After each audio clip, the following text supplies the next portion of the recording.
Hi friends, ரொம்பவும் healthy and டேஸ்டியான வாழைப்பூ பிரியாணி எப்படி செய்யறதுன்னு பார்க்கலாம். அதுக்கு ஃபர்ஸ்ட் ஸ்டவ் ஆன் பண்ணிட்டு குக்கரை வச்சிடணும். இதில் வந்து நான் சிம்ல தான் வச்சு பண்ணுறேன், ஸ்டார்டிங்லேருந்து எண்டிங் வரைக்கும். கடலெண்ணெய் ஊற்றிட்டு நெய் ஊற்றிக்கணும்.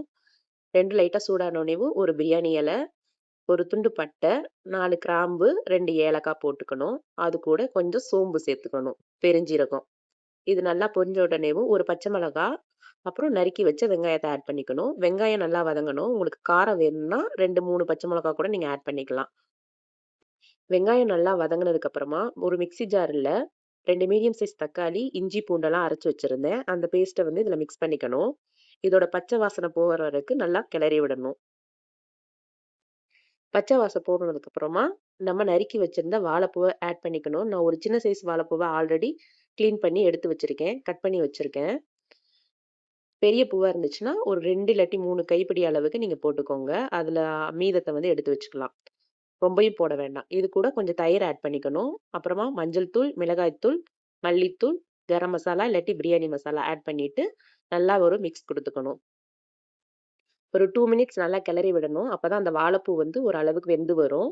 இப்போ ரைஸ் சேர்த்துக்கலாம். பிரியாணி அரிசி இது ஆல்ரெடி 1/2 அன் ஹவர் ஊற வச்சு எடுத்திருக்கேன். 2 டைம் வாஷ் பண்ணி 1/2 அன் ஹவர் ஊற வச்ச பிரியாணி ரைஸ வந்துட்டு இப்ப நான் இதுல ஆட் பண்றேன். தண்ணியெல்லாம் வடிச்சுட்டு ஃபர்ஸ்ட் அரிசிய மட்டும் சேர்த்துக்கணும். அப்புறம் ஒரு தடவ நல்லா மிக்ஸ் பண்ணிட்டு, இப்ப நம்ம தண்ணி ஆட் பண்ணிக்கணும். தண்ணியோட அளவு ரொம்ப முக்கியம். 1 டம்ளர் அரிசி எடுத்தோம்னா 1 1/2 பங்கு தண்ணி ஊத்தணும். அதுதான் கரெக்ட்டா இருக்கும். நான் 2 1/2 டம்ளர் அரிசி எடுத்தேன். 3 1/4 டம்ளர் தண்ணி ஊத்துனேன். தண்ணி ஊத்துனதுக்கு அப்புறமா நல்லா ஒரு மிக்ஸ் பண்ணிட்டு, கொதிச்சு வரணும். இந்த மாரி கொதிச்சு வர டைம்ல தான் உப்பு போடணும். இதுல புதினா, மல்லி, லெமன் இதெல்லாம் நான் ஆட் பண்ணல. உங்களுக்கு வேணும்னா புதினா, மல்லி எல்லாமே வந்துட்டு அந்த வதக்குறப்பயே வந்துட்டு நீங்க அத ஆட் பண்ணிக்கோங்க. லெமன் இருந்தா 1/2 லெமனோட ஜூஸ் சேர்த்து குக்கர் க்ளோஸ் பண்ணி விசில் போட்டுறணும். விசில் போட்டுட்டு கரெக்ட்டா 15 மினிட்ஸ் டைம் பார்த்துக்கோங்க. அந்த 15 மினிட்ஸ் மட்டும் குக் ஆகணும். 15 மினிட்ஸ் கழிச்சு ப்ரெஷர் போனதுக்கு அப்புறமா குக்கர் ஓப்பன் பண்ணி நல்லா கிளறி விட்டுட்டோம்னா, நமக்கு உதிரி உதிரியா ஒண்ணோட ஒண்ணு ஒட்டாம குக்கர்லயேவும் பாஸ்மதி ரைஸ், பிரியாணி ரைஸ் வச்சு வாழைப்பூ பிரியாணி சுவையா செய்யலாம். இது நல்ல ஹெல்த்தியான பிரியாணியும் கூட. நீங்களும் ட்ரை பண்ணி பாருங்க. தேங்க்ஸ் ஃபார் வாட்சிங்.